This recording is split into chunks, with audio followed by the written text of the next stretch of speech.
ভাগ্যের পরিহাসে 3 মাসের অন্তঃসত্ত্বা ভাবিকে যে বিয়ে করতে হবে এমনটা কখনো ভাবিনি। ভালোবাসার মানুষকে পেতে যাচ্ছি অযাচিতভাবেই। ভাইয়া অগত্যা খুন হওয়ার পরই বাবা মা মিলে কথাকে এবারের বউ করেই রেখে দেয়। বাসর ঘরে সুন্দর করে বউ সাজিয়ে বসিয়ে রাখা হয়েছে কথাকে।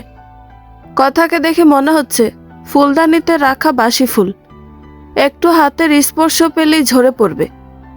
আমি কথার কাছে বসে যখনই তার মাথার গোমটা সরাতে যাব, তখনই কথা আমার গালে ঠাস করে চর বসিয়ে দিয়ে বলল, আমার স্বামীর খুনি যেন আমাকে কখনো স্পর্শ না করে। কথার মুখে এমন কথা শুনে নিজের অজান্তেই চোখের কোণে জল এসে গেল।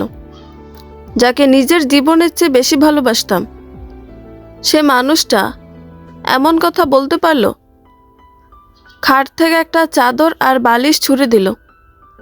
আমি কোনো খুনির সাথে থাকতে চাই না।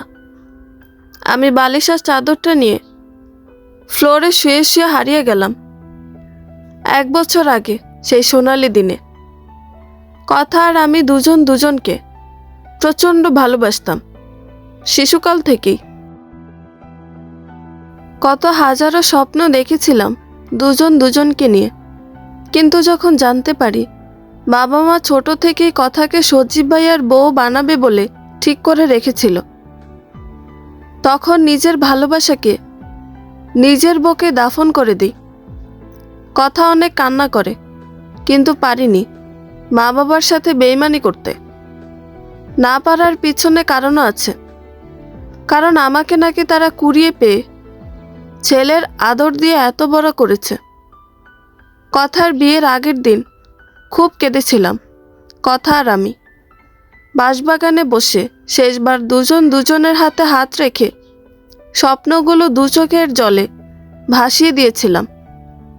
আচ্ছা রাজ, চলো না আমরা পালিয়ে যাই। পালিয়ে যাবে? পালিয়ে গিয়ে হয়তো আমাদের দুজনের ভালোবাসাটা পূর্ণতা পাবে, কিন্তু ভেবে দেখেছো একবার আমাদের দু পরিবারের কত মানুষের ভালোবাসায় ছেদ পড়বে? বাবা মা কত মানুষকে দাওয়াত দিয়েছে, তাদের সম্মানটা ধুলোয় মিশে যাবে। জানো, আমরা হাঁটতে শিখি হয়তো নিজেদের পায়ে, কিন্তু আমাদের হাতটা সবসময় দৃঢ় একজোড়া হাত ধরে রাখে, তারা হচ্ছে মা বাবা। তাই তাদের মুখের হাসির কাছে আমাদের ভালোবাসা 1000বার কোরবানি করতে পারি। রাজ, আমায় একটু বকে নিবে? কাল তো অন্য কারো হয়ে যাব, নাও না একটু বকে। সেদিন রাতে কথাকে একাই ফেলে এসেছি। খুব করে ইচ্ছে করছিল কথাকে জড়িয়ে ধরে বলতে, তোমাকে যে বকেই রাখতে চাই, কিন্তু পারিনি। জানি কথাকে একবার বকে নিলে আর বুক থেকে সরাতে পারবো না, কারণ কথা তো আমার নামাজের মোনাজাতেও ছিল। পরের দিন কথার বিয়ে। কথা আর আমাদের বাড়ি ছিল পাশাপাশি। কথাকে বউ সাজে দেখে কলিজাটা ফেটে যাচ্ছিল। কথার বউ সাজের স্মৃতিগুলো আমাকে ক্যামেরাবন্দি করতে হয়েছে। বাসরঘর সাজানোর দায়িত্বটাও বাবা আমার কাঁধেই দিয়েছিল। চোখের পানি আর গাঁদা গোলাপ ফুলের সংমিশ্রণে বাসরঘরটা সাজিয়েছিলাম। আমার আর ভাইয়ার পাশাপাশি রুম ছিল। ভাইয়ার বাসরটা হয় আমার পাশের রুমেই। যাকে ছোটবেলা থেকে ভালোবাসলাম, সে যখন বাসর ঘরে নিজেকে বিলিয়ে দিতে ব্যস্ত, তখন আমি বালিশে মুখ লুকিয়ে ফুফিয়ে কাঁদতে ব্যস্ত ছিলাম। মাঝরাতে বুক চাপড়ে চাপড়ে বলেছিলাম, হে আল্লাহ, কি এমন অপরাধ করেছিলাম যার জন্য এমন একটা দিন আমার জন্য রেখেছিলে। নিজের ভালোবাসার মানুষকে ভাবি ডাকা কতটা কষ্টকর, সেই কষ্টের সম্মুখীন যেন কেউ না হয়। বিয়ের 3 দিন পর মা বাবা নানু বাড়িতে গেলে কথা তার রুমে আমাকে ডেকে নেয়। সজীব ভাইয়া ছিল অফিসে। কেমন আছো? ভাবি, অনেক ভালো আছি। আমার মুখে কথা ভাবিটা শুনে চমকে যায়, কারণ যে মুখে সবসময় কলিজার টুকরা ডাকতাম, আজ সেই মুখেই ভাবি বলে ডাকলাম। রাজ, প্লিজ ভাবি ডেকো না। তোমার মুখের ভাবি ডাকটা ঠিক আমার কলিজার ভেতর লেগেছে। প্লিজ ভাবি, এসব বলবেন না। আচ্ছা, এসব বাদ দাও। সত্যিই কি ভালো আছো তুমি? আমার জন্য কি তোমার মন একটুও কাঁদে না? কত স্বপ্ন দেখেছিলাম দুজন দুজনকে নিয়ে। ভাবি, প্লিজ থামবে? কিছু বলার থাকলে বলো। আমি বাসর রাতে সজীবকে স্বামীর অধিকার দেইনি। মানে কি বলছো এসব? সত্যি বলছি। আমি সিদ্ধান্ত নিয়েছি আমাদের পথের কাঁটা সজীবকে বিষ খাইয়ে মেরে ফেলতে চাই। তাহলে তোমার আর আমার মাঝে কোনো বাধা থাকবে না। ছি ভাবি, তুমি সত্যিই কি আমায় ভালোবাসতে? আমাকে ভালোবাসলে তুমি এমন কথা কখনো বলতে পারতে না। কি করব? আমি যে আর পারছি না। তোমাকে ছাড়া বাঁচব না। সত্যি আমাকে তুমি তোমার বুকে টেনে নাও। ভাবি প্লিজ, এসব কিছু বলো না। আচ্ছা, আমি যে তোমার ভাইয়ার বউ, তোমার কষ্ট হয় না? তোমার কি আমাকে পেতে মন চায় না? আমার মন প্রাণ সব যে তোমায় দিয়ে দিয়েছে। কি বলছো? থামবে ভাবি তুমি? হঠাৎ ভাইয়া রুমে এসে বলতে লাগলো, কি রে, আমার অবর্তমানে তোরা দেবর ভাবি কি সলা পরামর্শ করিস? ভাবি অকপটে চোখের পানি মুছে নিল। ভাইয়া রুমে এসেই ভাবির হাতে একটা প্যাকেট ধরিয়ে দিয়ে বলল, এটা তোমার জন্য। আমি উঠে চলে যাচ্ছিলাম। ভাইয়া ডেকে আমার হাতে একটা চাবি ধরিয়ে দিয়ে বলল, বাইরে দাঁড় করানো আছে, তোর পছন্দ না হলে বলিস। আমি বাহিরে তাকিয়ে দেখি বাহিরে একটা বাইক দাঁড় করানো। জানালার পাশ দিয়ে যেতেই দেখলাম কথা আমার দিকে চেয়েই ভাইয়াকে জড়িয়ে ধরল। তোমার হঠাৎ কি হলো? যে মেয়েটা বাসর রাতে আমাকে স্পর্শ করতে দিল না, সে মানুষটা আজ আমায় জড়িয়ে ধরল? নাকি শাড়িটা পছন্দ হয়েছে? নীল পাড়ের তাঁতের শাড়ি। বেশ পছন্দ হয়েছে। কথার বেশ শব্দটা একদম হৃদয়ে এসে নাড়া দিল। বুঝতেই পারলাম কথা আমাকে দেখানোর জন্যই ভাইয়াকে জড়িয়ে ধরেছে। দিনগুলো ভালোই কাটতেছিল। দুপুরবেলায় ঝুম করে বৃষ্টি নামলো। কথা আমার রুমে এসে দরজা লাগিয়ে দিল। কি ব্যাপার ভাবি, দরজা লাগিয়ে দিলেন কেন? জানো না কি জন্য লাগিয়ে দিয়েছি? ভাবি, এভাবে কেউ দেখলে কেলেঙ্কারি হয়ে যাবে। আমি আমার ভাইকে নিজের জীবনের চেয়ে বেশি ভালোবাসি। ভাবি প্লিজ, পাগলামি করো না। সব আস্তে আস্তে ঠিক হয়ে যাবে। তুমি যদি আর একটা বার কথা বলো, তাহলে আমি সবাইকে বলবো তুমি জোর করে রুমের দরজা লাগিয়ে দিয়ে আমার সাথে অসভ্যতামি করতে চেয়েছো। আমার হাত পা ভয়ে জড়সড় হয়ে আসছে। কাঁপা কাঁপা গলায় বললাম, ভাবি প্লিজ এমন কিছু করো না। কেউ কিছু জানবে না। তবে আজ আমি যা চাইবো তা দিতে হবে। কথাটা বললেই চেপে ধরলো হাতখানা। হঠাৎ দরজার ওপাশ থেকে ভাইয়া দরজা নক করছে। ভাইয়া এভাবে দেখলে হয়তো মরেই যাবে। দরজা নক করতেই ভাবি আমাকে ধাক্কা দিয়ে খাটের নিচে ঢুকিয়ে দিল। ভাবি স্বাভাবিক হয়ে দরজা খুলেই ভাইয়াকে জড়িয়ে ধরল। কি করছিলি এতক্ষণ? দরজা বন্ধ করে? সারপ্রাইজ দিলাম। তাই বুঝি? সারপ্রাইজ দিলে যে দুষ্টুমি করতে হয়?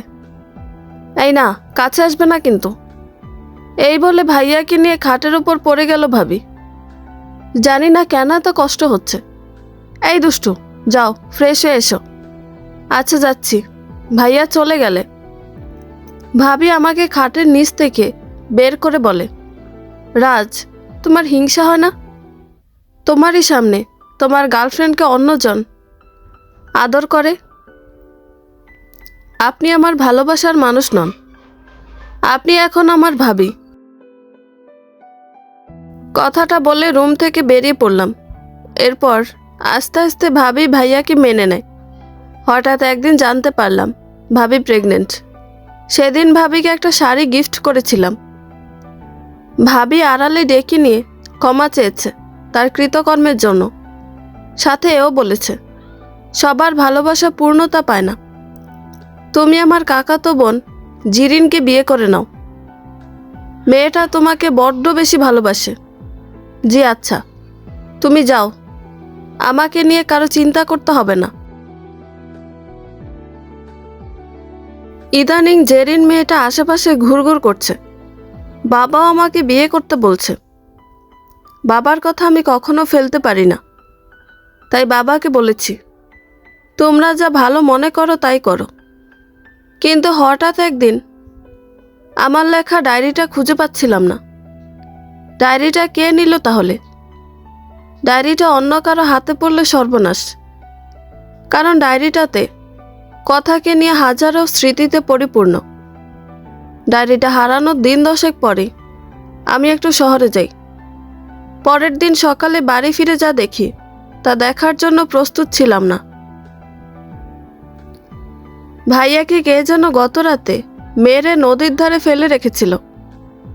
সকালে লাশ নিয়ে আসে। তারপর মাসখানেক পরে ভাবির সাথে বাবা মা পরিবারের সবাই মিলে আমার বিয়ে পড়িয়ে দেয়। সকালে ঘুম থেকে উঠে দেখি একটা কাঁথা আমার গায়ে জড়ানো। কথা সকাল সকাল উঠে পড়ছে। বাবাকেও কেমন জানি ইদানিং মনমরা লাগে। কথা একদম আমাকে সহ্য করতে পারে না। যাকে এতটা ভালোবাসি সে মানুষটাই আমাকে বুঝলো না। পরের দিন রাতে কথা আমাকে বলল, রাজ, আমি তোমার কাছে ডিভোর্স চাই। তুমি আমার স্বামীকে খুন করেছ। তোমার ডায়েরিটা যখন বিছানার নিচে পাই তখনই সব ক্লিয়ার হয়ে যায়। তুমি একটা খুনি। কেন খুন করলে তোমার ভাইয়াকে? তোমাকে তো নিজের কলিজার টুকরা ভাবতো। তোমার কোনো চাওয়াই তো সে অপূর্ণ রাখেনি। কেন করলে? আমাকে কেন বিধবা বানালে? আমি তোমাকে দেখতে চাই না। আমার মন চায় তোমাকে খুন করতে। আমি কি বলবো? কথার মুখে এমন কথা শুনে নিজে স্তব্ধ হয়ে গেলাম। পারছি না সইতে। রাগ করে বলে দিলাম, হ্যাঁ, আমিই খুন করছি ভাইয়াকে। খুন করো আমায়, আমি খুনি। কাঁদতে কাঁদতে কথাগুলো বললাম। পরের দিন সন্ধ্যাবেলা পুকুর পাড়ে বসে আছি আর কথার কথা ভাবছি। এমন সময় জেরিন আসলো। রাজ ভাইয়া, মনমরা হয়ে বসে আছো কেন? না, এমনি। তুমি আমাকে আপন ভাবতে পারো না? তোমার কষ্টতে যে আমারও কষ্ট হয়। যাবি তুই এখান থেকে? যাচ্ছি ভাইয়া।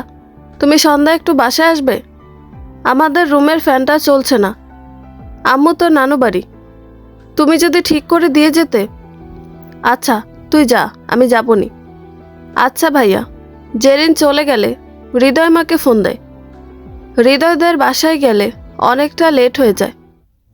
হঠাৎ ফোনটা ক্রিং ক্রিং করে বেজে ওঠে। ফোন ধরতে ওপাশ থেকে জেরিন বলল, ভাইয়া তুমি আসলে না যে? গরমে ঘুম আসছে না যে আমার। ঘড়ির দিকে তাকিয়ে দেখি রাত 10টা। আমি জেরিনদের বাসায় গিয়ে ডাক দিতেই জেরিন দরজা খুলে দিল। ভাইয়া বসো, আমি তোমার জন্য শরবত করে নিয়ে আসছি। আমি রুমে বসে আছি। কিছুক্ষণ পর জেরিন এক গ্লাস শরবত আমার হাতে দিয়ে বলল, খেয়ে নাও, যে গরম পড়েছে। ভাইয়া, তোমাকে না আজ অনেক সুন্দর লাগছে।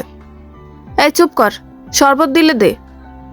আমি শরবত খেয়েই কেমন যেন মাতাল মাতাল অনুভব করলাম। জেরিন আমার কাছে আসতে লাগলো। জেরিন কি যেন ভেবে মুচকি মুচকি হাসছে। আমার চোখ দুটি কেমন যেন ঝাপসা হয়ে আসছে। জেরিন তার বুক থেকে ওড়নাটা ফেলে দিয়ে আমাকে নিয়ে বিছানায় শুয়ে দিয়ে আমায় জড়িয়ে ধরে বলল, আজ আমার ভালোবাসা আদায় করে নিব। তারপর আর কিছু মনে নেই। সকালবেলা কারো দরজা ধাক্কানোর আওয়াজে ঘুম ভাঙল। ঘুমে চোখ খুলতে পারছি না। এদিকে বউকে ভারী কিছু অনুভব করছি। চোখ মেলেই দেখি জেরিন আমার বুকে নগ্ন অবস্থায় শুয়ে আছে। সব কিছু দুঃস্বপ্নের মতো লাগছে আমার কাছে। জেরিনকে বুক থেকে সরাতে চেয়েও পারছি না। জেরিন আরও শক্ত করে জড়িয়ে ধরে আছে আমায়। এদিকে মনে হচ্ছে দরজাটা কেউ বাহির থেকে ভেঙে ফেলছে। আমি নিচের দিকে চেয়ে দেখি আমার পরনে ঠিকমতো কাপড় নেই। কি হচ্ছে বুঝতে পারছি না। হঠাৎ কে যেন দরজাটা ভেঙে ফেলল। হঠাৎ দরজাটা ভেঙে এলাকার কয়েকজন লোক ঘরে প্রবেশ করলো। দরজা ভাঙার শব্দে জেরিনের ঘুম ভেঙে যায়। কাপড়টা কোনো মতে শরীরে জড়িয়ে কাঁদতে লাগে। আমি কিছু বুঝতে পারছি না। সব কিছু আমার কাছে স্বপ্নের মতো লাগছে। হঠাৎ জমির সাহেব বলে উঠল, চিরাজ, তোমাকে না ভালো মনে করতাম, শেষ পর্যন্ত এই কাজ। জেরিনের মা দরজা ধাক্কালে যখন জেরিন দরজা খুলছিল না, তখন আমাদেরকে ডেকে নিয়ে আসে। কিন্তু যা দেখলাম, বিশ্বাস করেন আমি এসব কিছুই জানি না। আমাকে জেরিন এখানে নিয়ে এসেছিল।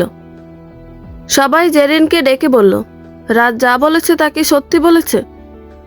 জেরিন সবার কথা শুনে মুখ ধরে কেঁদে দিয়ে বলল, রাজ ভাইয়া আমাকে বিয়ে করার কথা বলে সারা রাত আমার সাথে। কথাটা বলে আবারও কান্না করে দিল। সবাই ছিছি করছে। বাবা এসে আমার গালে চড় মেরে বলল, সত্যি পর কখনো আপন হয় না। জানি না কার পাপের ফসল ছিলি তুই, সেজন্য এলাকায় আমার মান সম্মান ডুবালি। বাবার কথা শুনে মনে হলো কলিজাতে কেউ ছুরি চালিয়ে দিয়েছে। মনে মনে ভেবেছিলাম, কেউ আমার কথা বিশ্বাস না করলেও বাবা অন্তত বিশ্বাস করবে। কিন্তু সবার মতো বাবাও এমন করলো। জেরিনের মুখের দিকে তাকাতেই জেরিন মাথাটা মাটির দিকে নামিয়ে ফেলল। জানি না জেরিন কেন এমন করলো। সত্যিই যদি জেরিন আমাকে ভালোবাসে, তবে কেন এমন করলো? বিকেলবেলা জেরিনদের বাড়ির সামনে সালিশ বসলো। সবাই বলল, জেরিনকে আমার বিয়ে করতে হবে। আমি কিছু বললাম না, শুধু জেরিনের দিকে তাকালাম। জেরিন মুচকি মুচকি হাসছে। সামনে শুক্রবারে জেরিন আর আমার বিয়ে। বাসায় আসতেই দেখি কথা অন্যদিকে মুখ করে বসে আছে। কথার দিকে তাকানোর সাহস পাচ্ছি না। রাত প্রায় 9টা। একা একা জানালার ধারে বসে আছি। কথাকে দেখলাম আজ খুব সুন্দর করে সেজেছে।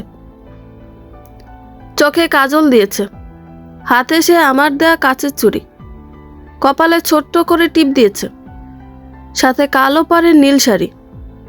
দেখে মনে হচ্ছে আকাশ থেকে একটা পরী নেমে এসেছে। কথার আজ বাসর রাত, এমন মনে হচ্ছে। কি হলো, এমন করে তাকিয়ে আছো কেন? আমাকে কি জেরিনের চেয়ে খারাপ লাগছে দেখতে? আমি কিছু না বলে মুখ ফিরিয়ে নিলাম। কি হলো, মুখ ফিরিয়ে নিলে কেন? আমাকে কি দেখতে খারাপ লাগছে? জানো, তোমার ভাইয়া মরে যাওয়াতে আমি যতটা কষ্ট পাইনি, তার চেয়ে বেশি কষ্ট পেয়েছি আজ তোমার নামে মিথ্যা অপবাদে। সত্যি আমি তোমাকে বড্ড বেশি ভালোবাসি। আমি জানি তুমি এমন কিছু করতে পারো না, কারণ বিয়ের পর আমি তোমাকে জোর করেছিলাম, তবুও তুমি আমায় স্পর্শ করনি।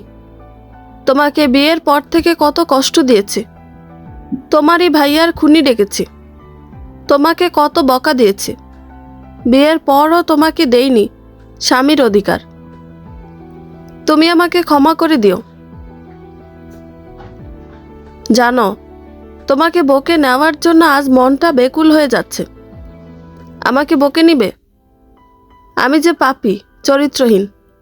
চুপ করো, তুমি সত্যিই ভালো। পৃথিবীর সবাই তোমাকে ভুল বুঝলেও আমি তোমাকে চিনি। এই কথা বলে কথা আমাকে জড়িয়ে ধরে বিছানায় নিয়ে গেল। টান দিয়ে কথার বুক থেকে শাড়িটা খুলে ফেলতেই আমি অন্যদিকে চোখ ফিরিয়ে নিলাম। আমি না তোমার স্ত্রী? কাছে আসো। এ কথা বলে কথা আমাকে শক্ত করে জড়িয়ে নিল। কিছুক্ষণ এভাবে জড়িয়ে রাখার পর কথা টেবিল থেকে এক গ্লাস দুধ নিয়ে বলল, খাও, শক্তি আসবে শরীরে। এক গ্লাস দুধ এনে বলল, খাও। আমি দুধটা এক নিঃশ্বাসে খেয়ে কথাকে বললাম, কাল সকালে টেবিলের পর্দার নিচে একটা চিঠি আছে, পড়ে দেখো। দেখতেই হবে, আমার কলিজার টুকরা যখন লিখেছে। কথাটা বলে কথা তার উষ্ণ ঠোঁটটা আমার ঠোঁটের সাথে মিলিয়ে দিল। এদিকে আস্তে আস্তে আমার শরীর অবশ হতে লাগলো। চোখ মেলতে পারছি না, সবকিছু ঝাপসা লাগছে। মনে হচ্ছে কলিজাতে কেউ ছুরি চালিয়ে দিচ্ছে। নিঃশ্বাস বন্ধ হয়ে আসছে আমার। কথা, আমার না খুব কষ্ট হচ্ছে, আমাকে বাঁচাও। কথা হু হু করে হেসে দিল। বাঁচাবো তোকে? যে আমার স্বামীর হত্যাকারী, চরিত্রহীন। আমি শরীর নাড়াতে পারছি না। শেষবারের মতো কথাকে দেখে নিলাম। মনে মনে বললাম, সুখী থেকে তুমি। এদিকে কথার আজ আনন্দের দিন, কারণ তার স্বামী হত্যার প্রতিশোধ নিজের হাতে নিয়েছে। রাজ যে দুধ খেয়েছে তার সাথে বিষ মিশিয়ে। সবাই ভাববে রাজ লজ্জায় সুইসাইড করেছে। রাজ মারা গেলে রাজের কপালে আলতো করে ভালোবাসার স্পর্শ এঁকে দিয়ে কথা আবার কেঁদে দেয়।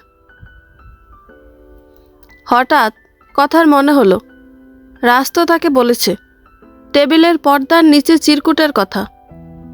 কথা পর্দা সরিয়ে একটা কাগজ দেখতে পায়।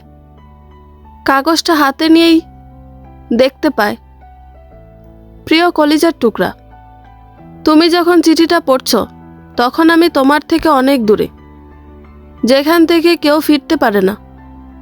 কথায় লাইনটা পড়ে থমকে যায়। কি হলো, অবাক হলে? অবাক হওয়ার কিছু নেই। বেদনার রং নাকি নীল হয়, তাই নীল কালিতে লিখলাম। জানো, যখন তুমি বিষ নিয়ে এনে লুকিয়ে রাখো তখনই বুঝতে পারি এটা তুমি আমার জন্য এনেছো। কারণ তোমাকে যে ভালোবাসি আমি সব বুঝতে পারি।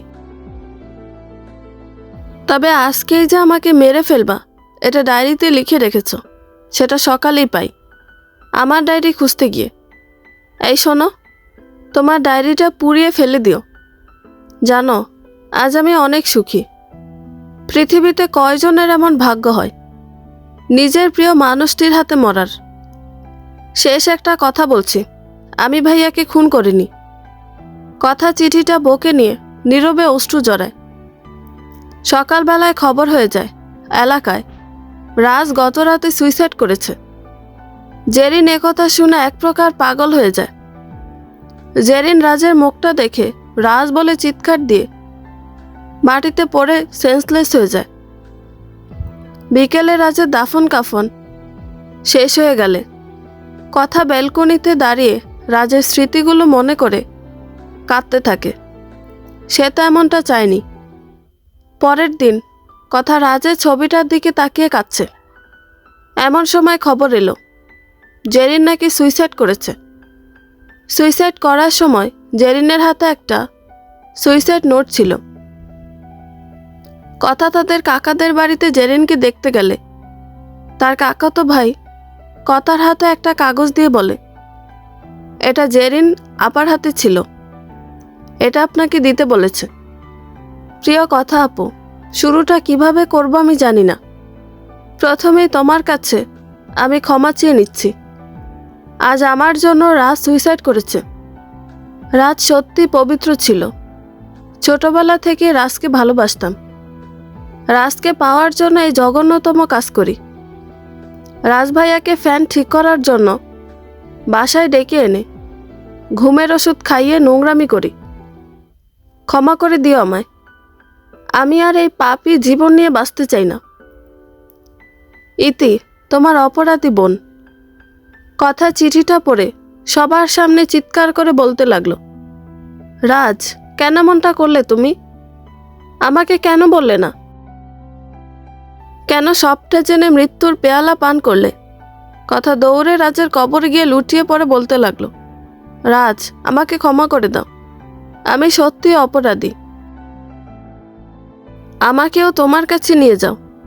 এই বলে কবরে কাঁদতে লাগলো। এদিকে এলাকার লোকজন কথাকে বাসায় নিয়ে আসলে কথা সবাইকে বলে দিল রাজকে সে খুন করেছে, তাকে সবাই ফাঁসি দাও। পুলিশ এসে কথাকে গ্রেফতার করে নিয়ে চলে গেল। কথা এখন পাগল। অন্যদিকে রাজের পালিত বাবা আরাফ সাহেব মুস্কি একটা হাসি দিয়ে মনে মনে বলল, এখন সব সম্পত্তির মালিক আমি। কারণ পৃথিবীর সবাই জানল রাফি যে তার ভাইয়ের ছেলে, সে ছাড়া আর কেউ জানতো না। লন্ডনের হাজার কোটি টাকা সম্পত্তি এখন তার নামে। হঠাৎ আরাফ সাহেবের পকেটে থাকা ফোনটা বেজে উঠল। ফোন ধরতে ওপাশ থেকে কে যেন বলল, আপনার একমাত্র ছেলে কার অ্যাক্সিডেন্টে মারা গেছে। আরাফ সাহেবের হাত থেকে ফোনটা পড়ে গেল। যে ছেলের জন্য এত কিছু করলো, নিজের ভাইয়ের ছেলেকে খুন করলো, আজ তার ছেলেই মারা গেল। এটাই কি প্রকৃতির বিচার? সব কিছু কুয়াশার মতো হয়ে গেল আরাফ সাহেবের কাছে। বন্ধুরা, গল্পটি ভালো লেগে থাকলে একটা লাইক করে দিবেন এবং গল্প সম্পর্কে কোনো মতামত জানানোর থাকলে কমেন্ট করতে পারেন। নতুন নতুন আরও গল্প শোনার জন্য চ্যানেলটি সাবস্ক্রাইব করে পাশেই থাকবেন। ধন্যবাদ সবাইকে, ভালো থাকবেন।